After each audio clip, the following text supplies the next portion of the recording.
Hello प्यारे बच्चों, मैं Sumit sir from Divya's academy और आज हम शुरू कराने जा रहे हैं क्लास 9th की एक्सरसाइज 2.1। देखिए 2.1 का इंट्रोडक्शन पार्ट हमने करा दिया है, जिसका लिंक आपको डिस्क्रिप्शन में मिल जाएगा, ठीक है ना। आप वहाँ से इसका इंट्रोडक्शन देख सकते हैं। तो आइए शुरू कराते हैं एक्सरसाइज 2.1। तो देखिए 2.1 में जो पहला क्वेश्चन है वो है which of the following expressions are polynomials in one variable and which are not, state reasons for your answer. ये कह रहे हैं इनमें से कौन सा expression are polynomial in one variable. क्या देखना है आपको? पॉलिनोमियल वन वेरिएबल में, ठीक है ना, जिसमें कि वन वेरिएबल होना चाहिए। वन वेरिएबल वाला पॉलिनोमियल, ठीक है। तो देखिए वेरिएबल हमने आपको इंट्रोडक्शन में बता रखे हैं, वेरिएबल क्या होते हैं, पॉलिनोमियल ऐसा ढूंढते हैं, ठीक है ना। एंड विच आर नॉट, जो है कौन सा है कौन सा नहीं है, ये चीज़ें हमें खोजनी है, ठीक है ना। तो देखिए बच्चों, पॉलिनोमियल कौन से नहीं हो सकते, ठीक है ना। आप ये चीज़ देख सकते हैं, नॉट अ पॉलिनोमियल। ये चीज़ इंट्रोडक्शन में नहीं बता पाए तो इधर में बता देते। देखिए कोई भी ऐसा वेरिएबल, ठीक है नहीं, कोई भी वेरिएबल जिसकी value not a integer, not a integer, ठीक है नहीं। अगर किसी की वैल्यू इंटीजर नहीं होती है तो ये वाली चीज़ वेरिएबल नहीं, सॉरी पॉलिनोमियल्स नहीं होगा। लेट मैं इसका एग्जांपल दे देता हूँ, यहाँ से हो सकता है आपको ठीक से क्लियर नहीं हुआ हो। यदि कोई x है, इसकी वैल्यू 1/2 होती है, ये इंटीजर नहीं है, वेरिएबल नहीं होगा, ठीक है नहीं। x की वैल्यू 0.5 होती है, वेरिएबल नहीं होगा, ठीक है ना, सॉरी नॉट अ। और ये जो इंटीजर है नॉट अ पॉजिटिव इंटीजर कर लें आप, है ना, सिर्फ पॉजिटिव इंटीजर पे ही होगा। अगर पॉजिटिव इंटीजर नहीं है तो आपकी वैल्यू नहीं होगी, ठीक है ना। x की वैल्यू -5 है, ये भी आपका नहीं होगा, ठीक है ना। x की वैल्यू √2 है, ये भी आपका पॉलिनोमियल नहीं होगा। तो इस तरह के ये कोई भी पॉलिनोमियल्स नहीं होंगे यदि इस तरह का कोई वेरिएबल लिखा हुआ आता है, ठीक है ना। तो चलो अब चेक कर लेते हैं अपने, मैं सारे जो पार्ट है उनको एक साथ में लिख लेता हूँ और चेक करते हैं। तो देखिए बच्चों, जितने भी पार्ट है मैंने लिख लिए हैं, ठीक है नहीं। देखिए यहाँ पे ये और हो सकता है, जैसे इसमें दिया हुआ है, मैं आपको बताऊं कि ये 1/x, यदि 1 में कोई भी वेरिएबल आए, ठीक है नहीं, 1/x इस तरह की अगर फॉर्म होगी तब भी ये आपका पॉलिनोमियल नहीं होगा। और √x, ठीक है नहीं, तब भी ये कोई पॉलिनोमियल नहीं होगा। एक्चुअली मैंने ये लिखा इस वजह से नहीं था क्योंकि √x का मीन्स यही होता है, ठीक है ना, इस वजह से मैंने नहीं लिख पाई, लेकिन आपको क्लैरिटी देने के लिए ये चीज़ मैं लिख देता हूँ, ठीक है नहीं। 1/x का मीन्स यही होता है कि वैल्यू अगर माइनस में चली जाती है तो वो चीज़ डाउन में होती है, ठीक है नहीं। तो चलो अभी मैंने जितने भी इसके फॉर्मेट हैं वो सभी लिख दिए हैं। अगर इनमें से वेरिएबल्स का कोई भी फॉर्मेट आता है तो वो कोई पॉलिनोमियल नहीं होगा, ठीक है ना। तो देखिए फर्स्ट पार्ट है 4x² - 3x + 7। ये आपको दिख रहा है x integer plus integer power है इसकी, ये भी पॉजिटिव इंटीजर है, ठीक है नहीं। और एक ही वेरिएबल है, x टाइप का ही, कोई दूसरा वेरिएबल नहीं है, ठीक है नहीं। तो ये क्या होगा, ये एक पॉलिनोमियल हो जाएगा, ठीक है नहीं। सेकंड पे आते हैं y² + √2। देखिए y की पावर तो पॉजिटिव इंटीजर है, पूरा है y की पावर, ठीक है ना, एक इंटीजर, लेकिन √2 माइनस में, तो 2 तो कोई वेरिएबल नहीं है ना, नॉट अ वेरिएबल, ये तो कांस्टेंट वैल्यू है। तो इससे हमें कोई मतलब नहीं है, हम देखते हैं वेरिएबल, वेरिएबल की पावर पॉजिटिव इंटीजर होनी चाहिए। ये तो वेरिएबल नहीं है तो इससे कोई मतलब नहीं है। y की पावर +2 है, इस वजह से ये भी आपका एक पॉलिनोमियल होगा, ठीक है ना। इधर में आ जाते हैं, देखिए यहाँ पे आप देख रहे हो तो √, के अंदर में t लिखा हुआ है, 3√t, ठीक है। इसका मीन्स है t की पावर ½ इस वजह से ये आपका कोई भी पॉलिनोमियल नहीं होगा, ठीक है नहीं। बिकॉज जो टी की पावर है वो पॉजिटिव इंटीजर, मतलब आपको पॉजिटिव इंटीजर तो है लेकिन हाँ इंटीजर नहीं है, ठीक है नहीं, क्योंकि इधर में है। अगर मैं आपको समझाऊं थोड़ा सा, तो टी की पावर ये डेट मीन्स 1/2 इस तरह से लिखा हुआ है, और अगर इस तरह का कोई भी वेरिएबल का फॉर्मेट होता है तो वो पॉलिनोमियल नहीं होता, ठीक है ना। चलो इधर में देखते हैं। तो देखिए इधर में है y + 2/y। इस चीज़ को आप ऐसे भी लिख सकते हैं, तो y + 2y की पावर -1। देखिए जब नीचे वाली चीज़ें अपना साइड चेंज करते हैं, ऊपर आती हैं, ठीक है ना, अप एंड डाउन होता है, तो ये पावर है उसका साइन बदल जाता है। नीचे प्लस का 1 था, इसकी पावर 1 है, ऊपर आएगी तो माइनस की 1।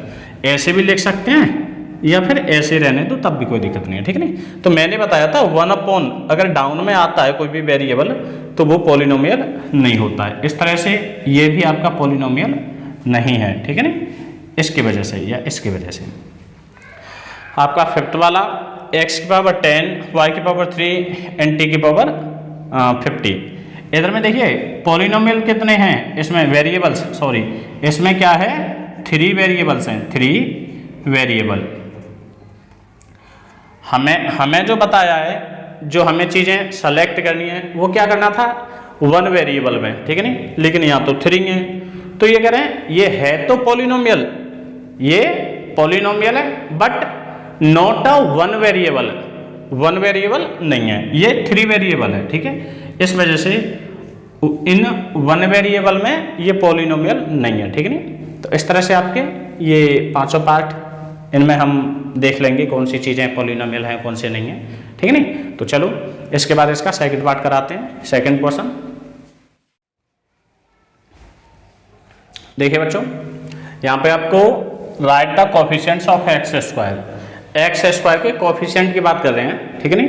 तो मैंने बताया था कि एक्स स्क्वायर के साथ में जिस भी वैल्यू का मल्टीप्लाई हो रखा होता है, ठीक है नहीं, जिसका भी मल्टीप्लाई हो रखा है, जिस वेरिएबल के लिए कह रहे हैं उस मल्टीप्लायर को ही आप कोफिशिएंट कहते हैं।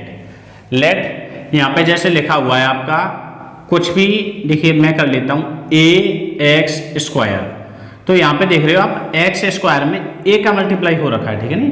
तो a इज कोफिशिएंट, या मैं कहूँ कोफिशिएंट ऑफ x² क्या होगा, तो ये होगा a की जगह पे कोई भी वैल्यू हो सकती है, ठीक है।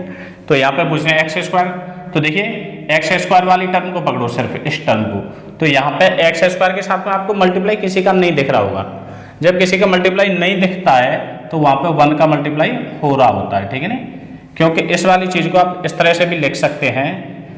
चलो इस चीज़ को आप ऐसे भी बता सकते हैं 1 × x², ठीक है नहीं। तो इस वजह से यहाँ पे आप अपना आंसर 1 दे देंगे, ठीक। देखिए सेकंड 2 - x² + x³ भी है x², बट हमें तो x² का कोफिशिएंट बताना, ठीक है नहीं। तो यहाँ पे ये लिखा हुआ है इस चीज़ को -x², और इसे आप यदि थोड़ा सा डिटेल में करें तो -1 × x²। देखिए x² तो हमें पॉजिटिव रखना है, x² हमें पॉजिटिव रखना है, बट ये जो साइन है वो किसके साथ है, फिर ये -1 के साथ में, ठीक है। तो यहाँ पे जो आपका आंसर है वो है -1, ये कोफिशिएंट है, ठीक, ये चीज़ कोफिशिएंट हो जाएगा x² का। थर्ड पॉइंट सेम इसी में भी देखोगे आप, तो π/2, इसमें तो क्लियर दिख रहा है π/2 × x², तो इसमें जो कोफिशिएंट होगा वो क्या होगा, π/2, ठीक है, ये कोफिशिएंट हो जाएगा आपका। नंबर 4th पार्ट, तो इसमें √2x, ठीक है, -1। देखिए आपसे पूछा था x² के साथ में, बट यहाँ पे x² दिख ही नहीं रहा है। तो देखिए ये कुछ इस तरह के फॉर्मेट में होगा, जिस वजह से x गायब हो गया, वो हुआ क्यों x², तो मैं बताता हूँ। ये होगा 0 × x² + √2x - 1, और इस वजह से बच्चों 0 के साथ किसी का भी मल्टीप्लाई होता है तो वो टर्म दिखाई नहीं देती है, ठीक है नहीं। तो यहाँ पे x² का जो कोफिशिएंट होगा वो 0 होगा। या आपको किसी ऐसी टर्म के बारे में पूछे कि किसका मल्टीप्लाई हो रखा है जो उस इक्वेशन में है ही नहीं, तो समझो उस टर्म का 0 के साथ मल्टीप्लाई हो गया, इस वजह से वो आपको दिखाई नहीं दे रही, ठीक है नहीं। तो यहाँ पे जो एक्स स्क्वायर का कोएफिशिएंट होगा वो होगा 0, ठीक, ये 0 इसका कोएफिशिएंट हो जाएगा, ठीक है। तो इस तरह से इसके चारों पार्ट आपने कर लिए। इसके बाद नेक्स्ट क्वेश्चन 3 कराते हैं, ठीक है। तो देखिए बच्चों, मैंने यहाँ पर क्वेश्चन नंबर 3, 4 और 5 तीनों ही लिख लिए पूरे। तो देखिए इधर में कह रहे हैं give one example each of A binomial of degree 5, degree 5 के साथ बाइनोमियल लिखना है, ठीक है नहीं, एक ऐसा बाइनोमियल जिसकी डिग्री 5 हो, उसका कोई भी वन एग्जांपल देना है। चलो सबसे फर्स्ट में इसी को करते हैं, यहाँ पे 2 पार्ट में दे दिया है, तो एग्जांपल 1 इसके लिए दे देते हैं, ठीक है नहीं। तो डिग्री 5 होनी चाहिए। आपको पता है डिग्री 5 का मीन्स होता है कि किसी भी वेरिएबल की पावर, जो सबसे बड़ी पावर होती है वो डिग्री 5 होती है, उसी को डिग्री कह देते हैं, ठीक है नहीं। तो यहाँ पे हम लिख सकते हैं, जैसे आप लिखते हैं x की पावर 35, ठीक है, तो ये तो इसकी डिग्री बन गई, ठीक। अब इसके साथ में इसको बाइनोमियल रखना है। बाइनोमियल का मीन्स आपको पता है कि 2 टर्म होनी चाहिए इसके अंदर, तो एक टर्म कोई भी आप जोड़ दो, इसके साथ कुछ भी जोड़ सकते हैं आप। मैंने 5x लिख दिया है, ठीक नहीं, ठीक है। तो इस तरह से इसका एक एग्जाम्पल हो गया है। वैसे इसका देखिए कोई भी कुछ भी लिख सकते हैं आप, या y की पावर 35 या 2y की पावर 35 प्लस 5y, यहाँ भी कुछ भी एक्स्ट्रा कर सकते हैं, 3y की पावर 35 प्लस 2x, ऐसे करके कुछ भी लिख सकते हैं। ये जितने भी हैं ये सारे इसके एग्जाम्पल हैं, ठीक नहीं, विद डिग्री 5 के साथ में। तो इधर में आप बहुत सारे अनलिमिटेड एग्जाम्पल इसके लिए लिख सकते हैं, ठीक है। अभी देखिए इधर में क्या कहा है, एंड ऑफ ए, यानी कि एग्जाम्पल इधर भी देना है, monomial, monomial means single term, ठीक है, ऑफ डिग्री 100, डिग्री 100 होनी चाहिए, सिंगल टर्म लिखनी है आपको, तो यहाँ पे लिख लो x की पावर 100 लिख लो, ये लिख सकते हैं, 2x की पावर 100 लिख लो, 3x की पावर 100 लिख लो, यानी कि आप कोएफिशिएंट बदल के ये सारी चीज़ें कर सकते हैं। नहीं तो आप ऐसे भी कर सकते हैं, y के टर्म में लिख सकते हैं ऐसे, ठीक है नहीं, y की पावर 100 किसी की भी टर्म में लिख सकते हैं। तो यहाँ पे इनके लिए अनलिमिटेड एग्जाम्पल हो सकते हैं, तो कोई सा भी एक लिख के आप अपना आंसर छोड़ सकते हैं, ठीक है नहीं। देखिए आप अगर आंसर शीट में देखोगे तो हो सकता है कि इसके लिए आपके आंसर मैच नहीं करेंगे, और ऐसा ही होगा क्योंकि आप इनके लिए अनलिमिटेड एग्जाम्पल दे सकते हैं। अब आपकी बुक में इनमें से कोई भी एक दे दिया होगा कहीं से भी उठा के, ठीक है नहीं, तो उसकी आप चिंता न करें, और इनमें से बहुत सारों में से कोई भी एक लिख सकते हैं आप, ठीक है नहीं। इसके लिए आप ये लिख दो और इधर के लिए आप ये लिख देंगे। चलो आते हैं नेक्स्ट क्वेश्चन पे। इधर में लिखा हुआ है right the degree of each of the following polynomials, ठीक है नहीं। तो डिग्री बताना है। देखिए व्हाट इज डिग्री, डिग्री मैंने आपको बताया था, इंट्रोडक्शन पार्ट में बता दिया है, मैक्सिमम पावर होती है, ठीक है नहीं, किसी भी पॉलिनोमियल की मैक्सिमम पावर को आप डिग्री कहते हैं, ठीक है नहीं। तो इधर में लिखा हुआ है 5x³ plus 4x² plus 7x। तो यहाँ पे देखिए इसमें x की पावर 3 है, यहाँ x की पावर 2 है, और इस टर्म में x की पावर 1 है, तो डिग्री क्या होगी x की पावर 3, ठीक है नहीं। तो यहाँ पे इस वाले पॉलिनोमियल में जो आपकी डिग्री आएगी, ठीक है नहीं, वो होगी 3, ठीक। नेक्स्ट इसमें आ जाते हैं। तो इधर में देखिए 4 कांस्टेंट है, यानी कि इसके साथ में अगर हम डिग्री भी देखें तो इसका डिग्री 0 होगा, इसका 0 भी नहीं आएगा, हाँ 0 आ जाएगा, ठीक है नहीं, क्योंकि इस टर्म को आप ऐसे भी लिख सकते हैं, चाहें तो देख सकते हैं, और नहीं तो आप टेंशन मत लो, 4y की पावर 0, ठीक है नहीं, माइनस y²। तो यहाँ पे आप देखोगे y की पावर 0, ये तो 1 हो जाता है, तो 1 × 4 यानी 4, इस वजह से ये कांस्टेंट वैल्यू बन जाती है हमेशा, ठीक है नहीं। और यहाँ पे जो आपको डिग्री मिलेगी वो मिलेगी y², यहाँ से आपकी डिग्री निकलेगी, तो डिग्री क्या होगी 2, ठीक। नेक्स्ट इधर में देखिए 5t माइनस √7, 5t यानी t की पावर कितनी है 1, ठीक है, तो ये आपकी यहीं पे डिग्री है, ठीक है नहीं। इसमें अब देखिए इस टर्म को, जैसे मैंने ये आपको बताया था, इस तरह से इसको भी आप ऐसे 3y की पावर 0 इस तरह से लिख सकते हैं। तो यहाँ पे डिग्री अकेली टर्म है, यहाँ पे और तो कोई टर्म है ही नहीं, वेरिएबल कोई दूसरा है ही नहीं, ठीक है नहीं। तो यही इसी वेरिएबल की जो वैल्यू है वही इसकी पावर है, जो वही इसकी डिग्री है, ठीक है नहीं। तो इस तरह से आप इसे इसकी डिग्री 5 लिख सकते हैं। चलो आते हैं नेक्स्ट क्वेश्चन पे। आगे है classify the following as linear, quadratic and cubic. तो हमने बताया था जब पावर 1 होती है क्या होता है, पावर 1 होती है, पावर 1 कह लो या फिर आप डिग्री कहें, ठीक है नहीं, जब आपकी डिग्री 1 होती है लीनियर होता है, जब जहाँ पे आपकी डिग्री 2 होती है, ठीक, क्वाड्रेटिक पॉलिनोमियल होता है, और डिग्री 3 होती है वो आपका क्यूबिक पॉलिनोमियल होता है, ठीक है नहीं। तो यहाँ पे आप बड़े आराम से देख सकते हैं, इसकी पावर है 2, इस वजह से ये होगा आपका क्वाड्रेटिक पॉलिनोमियल, ठीक है नहीं। कैसे होगा? क्वाड्रेटिक। ओके, सेकंड पे आ जाते हैं, x माइनस एक्स की पावर 3, और x की पावर जहाँ पे 3 होती है वो आपका क्यूबिक पॉलिनोमियल होता है। Okay, third y plus y square plus, तो y की पावर 2, इस वजह से ये भी आपका क्वाड्रेटिक पॉलिनोमियल, ठीक है। इधर में देखते हैं x की पावर 1 है, ठीक है, तो ये आपका सिंपल लीनियर पॉलिनोमियल हो जाएगा, ठीक नहीं। नेक्स्ट ये भी आपका लीनियर पॉलिनोमियल होगा।